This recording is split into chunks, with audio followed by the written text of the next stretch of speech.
Waiver wire winners, these are players to consider adding to your fantasy football roster heading into week 4.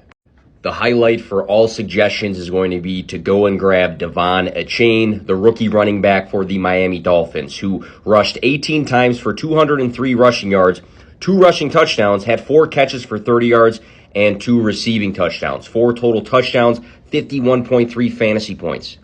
Terrible injury to Mike Williams, who tore his ACL. Joshua Palmer should be the next man in line just based off of snap percentage. 64%, 54%, and 61% of the snaps played the last 3 weeks. He has 13 targets on the season. He scored 14.6 fantasy points, scoring a touchdown in week 3. Back last season, he had 6 games of 13-plus fantasy points.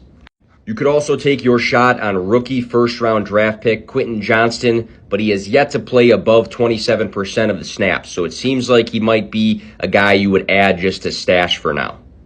If Adam Thielen is available, I think he's a good grab. In week 2, he caught 7 balls for 54 yards and a touchdown. Then this past week, he caught 11 of his 14 targets for 145 receiving yards and a touchdown, 31.5 fantasy points. He looks like his old Minnesota self.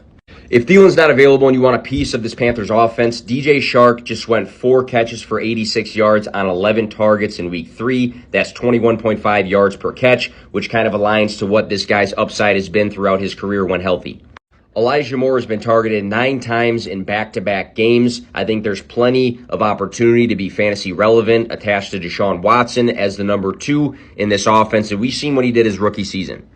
I want to talk about both Houston rookies, CJ Stroud and Tank Dell. CJ Stroud right now is tied for 4th in passing attempts and 5th in passing yards for the quarterback position. He's had back-to-back weeks above 20 fantasy points.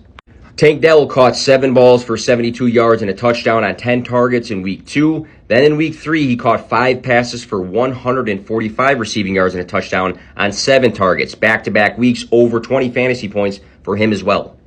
Another pair of teammate wide receivers to take a look at. Romeo Dubose caught 5 passes for 73 yards on 12 targets. He also scored his 3rd touchdown of the season in week 3. And the rookie Jaden Reed, selected in the 2nd round, has had 5, 8, and 7 targets. He had 63 receiving yards in week 3, and he scored a pair of touchdowns in week 2.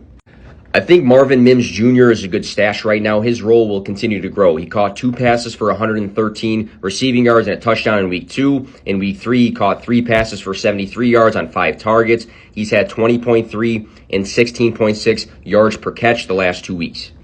Ezekiel Elliott ran the ball 16 times for 80 yards this past week. Ramondre Stevenson had 20 touches in the same game. Zeke's snap percentage was at 38%, but I think this is looking more and more like a committee, and we know he has touchdown upside. TaiJ Spears had 10 touches in week 2. He had 8 touches in week 3. He played 54% of the snaps, though, in week 1, and then 56% of the snaps in week 3 on the same team as Derrick Henry. Decent stash.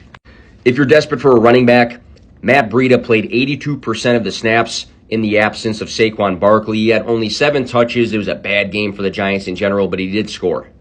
Roschon Johnson's role may have been impacted by game script through 3 weeks so far, but he is splitting work with Khalil Herbert. He had 10 touches to Herbert's 9 this past week. In week 1, he had 6 receptions. His snap percentage is climbing 39% to 42% to 45%. I wouldn't be surprised if he takes over as the lead back as the season carries on. Be sure you are following the Fantrax socials as we are plugging consistent fantasy football content this season.